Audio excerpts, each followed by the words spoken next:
All right, everybody, how you doing? Today is Monday, 538 ice baths in a row. Here we go, Monday evening. It's windy. Woo, get that water. A little later today, just like yesterday. Yesterday was Father's Day. Hope you spent time with your dad. If you are the dad, I hope you had a good day. My dad, we're going to see you hopefully this week. We were gone. But I spent some quality time in the car with my kids and my wife. It was fun. Had a 6-hour drive. Whew. When I was talking to my real estate team this morning, we were talking about different things and different principles on how to be successful. And, you know, a lot of people always say you don't need to know a lot of fancy techniques.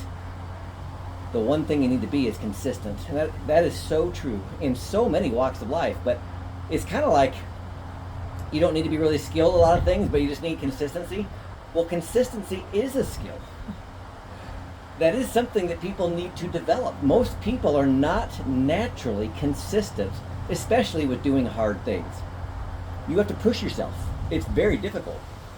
So consistency is a skill in itself that's worth working on. Because anything in life, if you're going to get great results, whether it's your health and your working out and your diet and your eating habits, or writing and journaling, or learning and reading, consistency wins. And that's such a rare thing. Most people are just hit and miss. Hit and miss. Be consistent. You can be hit and miss if you do it over a long period of time. I saw a speech by Roger Federer, the great tennis player. He talked about he won almost 80% of his matches, over 1,500 matches in his career.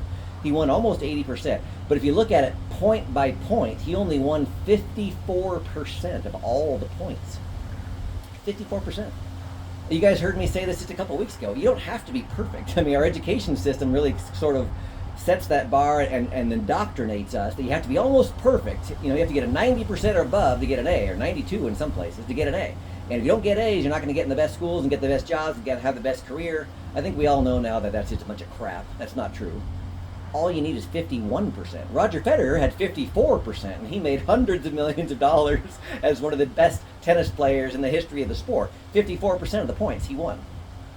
So anything that you do, learn to work on consistency. You don't have to get it right every single time, but just do it over and over and over every single day. If you do stuff like that every single day, I promise you, you will have great results. The reason people don't have results is because they don't stick to things. They're always changing. They're always starting over. Let's try this. We start that for a while, then it doesn't work as much as I want. I didn't get the result. I start over. I start something new. Let's try that for a few months or a few days or a few weeks. And then we try something new. It's like constantly starting over is really tough, guys. So develop that skill of consistency and don't worry about the results. If you can let go of results, you can stay consistent. And that is what wins. So that's the word for the day. I know I say that a lot, but it's so true. 538 ice baths in a row. I'm trying to prove a point. Consistency is the key. I don't have any back pain anymore at all. I don't have any joint pain. I don't have any carpal tunnel, anything anymore because of these ice baths, because I do them consistently. If I did it once and never did it again, I'd probably still have all that pain. If I did it once a month, I'd probably still have all that pain. I'm not sure what the sweet spot is. Maybe 2 or 3 times a week. I mean, obviously, you probably don't have to do it every single day.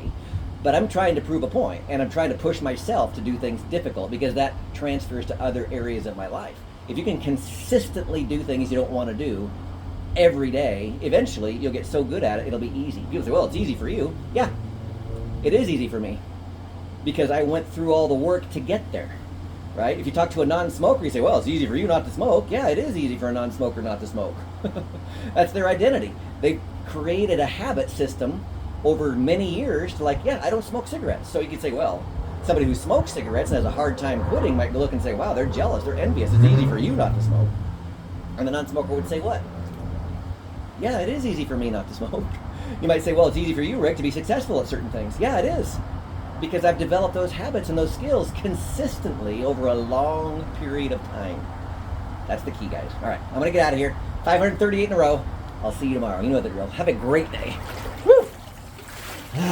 Yes, this ice bath is cold. For those of you that are skeptical, come on over sometime.